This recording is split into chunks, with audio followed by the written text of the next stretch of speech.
So I personally just love the Joseph Smith Papers website, right? Like, who doesn't like coming home, sitting down, reading through the printer's manuscript, the Book of Mormon?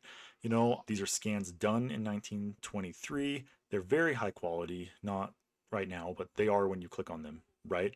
And it occurred to me, I was like, man, I wish more people, I really wish more people enjoyed just perusing these documents, right? And so I came up with a little game, and I want to teach it to you. Okay, it's going to be like a scavenger hunt. If you're familiar with what a scavenger hunt is, you have a list of things to look for, and then you try and look for them. Okay, and in order to play this, you need two things: the printer's manuscript of the Book of Mormon, like I said, the 1923 edition is probably the best one. And then you're going to also get the characters document. And what the characters document is copies of the Reformed Egyptian that were on the golden plates that Joseph Smith was translating. Now, this document, it's actually a copy of a copy, right? So, what it is Joseph Smith wasn't allowed to show anybody the golden plates for the most part. We had the witnesses and whatever, but people wanted some kind of proof that he was actually translating a historical record. So, what he did is he got out a piece of paper, fancy little pen, and he wrote out copies of the Reformed Egyptian that he saw on the golden plates. That was then later also copied by John Whitmer. So, to clarify, this document you're looking at is in John Whitmer's handwriting. You have the golden plates, Joseph Smith copied the golden plates, and then John Whitmer copied Joseph Smith's copy. So, this is like a Xerox of a Xerox type thing. Okay, and what you're going to do is we're going to try and find things in the Book of Mormon manuscript that resemble Reformed Egyptian. It's not going to be easy, it's not going to be perfect. But before you play, what you need to do is you need to zoom in and you just need to familiarize yourself with this document, right? You're not going to know what any of these mean. Nobody knows what these mean. Okay? We don't know what this is.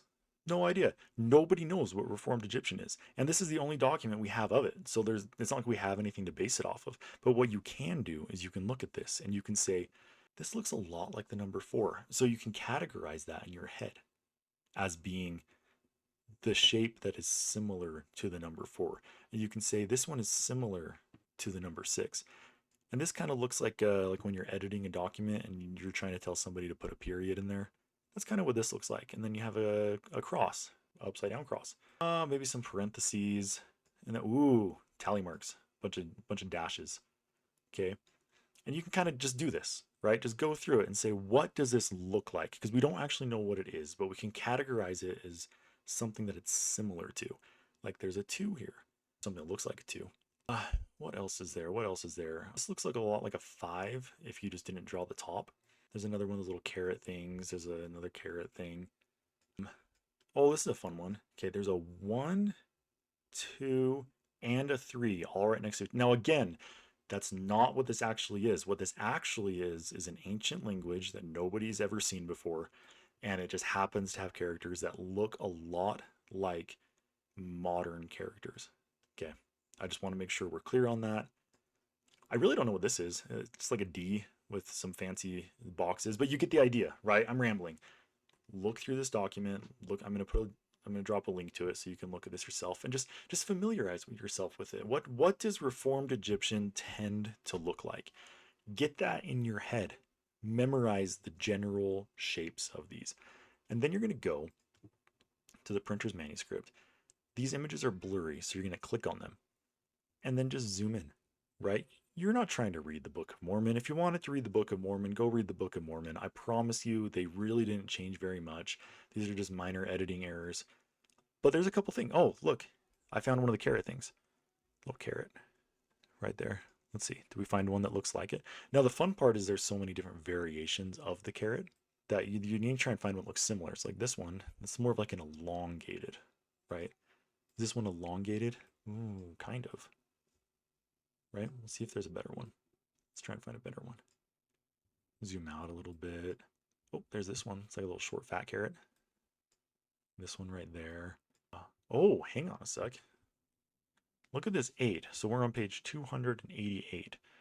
I wonder if this very distinct looking number 8 looks like anything in the characters document.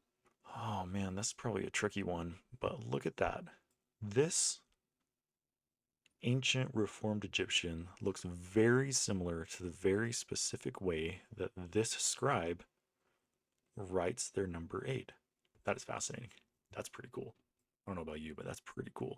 But now, like, obviously, you don't have to limit yourself to the Book of Mormon. You know, like, let's say, for example, that you wanted a break from that, and so you're just going through Joseph Smith's journal, right? And not everything's going to be numbers, not everything's going to be, as straightforward as that. So let's say, for example, if you're looking, let's see, does this say testimony? He wrote the word testimony right here, kind of sloppy cursive. But if you look at just the N and the Y, imagine this is its very own, an N and a Y. And then you go to the characters document and you just pick one. Like, you know, you have an N and you have a Y. And you kind of have to use your imagination because, that's not Joseph Smith's handwriting. That's a copy of a copy. And we all know this is Reformed Egyptian. And this one's a bit of a stretch, but you can see it a couple times, right? And if you do imagine an N and a Y, it's actually pretty amazing how similar Reformed Egyptian looks to how somebody would write an N and a Y in cursive. And if you were just to take this out, it kind of looks like some kind of foreign language. So have fun with it. Let your imagination stretch.